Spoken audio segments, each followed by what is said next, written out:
Fil-pitch tal-water polo ta' San Ġiljan għadu kif tlesta studju neċessarju li jistma l-impatt ta' temp estrem tal-kurrent tal-baħar u wkoll taqih il-baħar li ma' studju jidħol f'dettall li ma' palu fej jqis kull mewġa anke dik scherzata kull 100 sena. Il-President tat-tim ta' San Ġiljan, Peter Bonavija, spjega kif dan l-istudju huwa neċessarju għall-applikazzjoni tal-Awtorità tal-Ippjanar biex il-klabb tal-water polo ikollu pitch tal-ogħla livell. Bonavija spjega kif l-ewwel studji preliminari tlestew xi ġimgħat ilu fejn kien meħtieġ xi modifiki fid-disinn biex fost oħrajn jonqos l-impatt negattiv fuq il-bajja.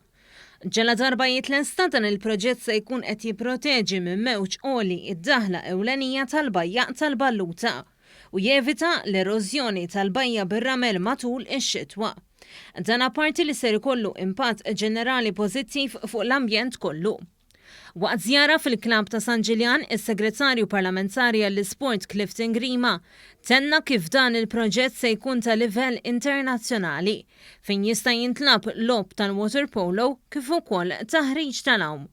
Is-Segretarju Parlamentari feraħ li t-tim ta' San Ġiljan għas-suċċessi li kisbu matul din is-sena fil-kampjonat tal-water polo. Qal li permezz ta' dan il-proġett il-pajjiż qed ikompli jinvesti fil-komunità Ġiljaniża billi jiżgura faċilitajiet għas-tfal u żgħażagħ tal-lokalità. Huwa qal li l-Gvern għandu viżjoni għal water polo u jrid li f'dan l-isport inkomplu niksbu aktar riżultati tajbin u nollu il-livell.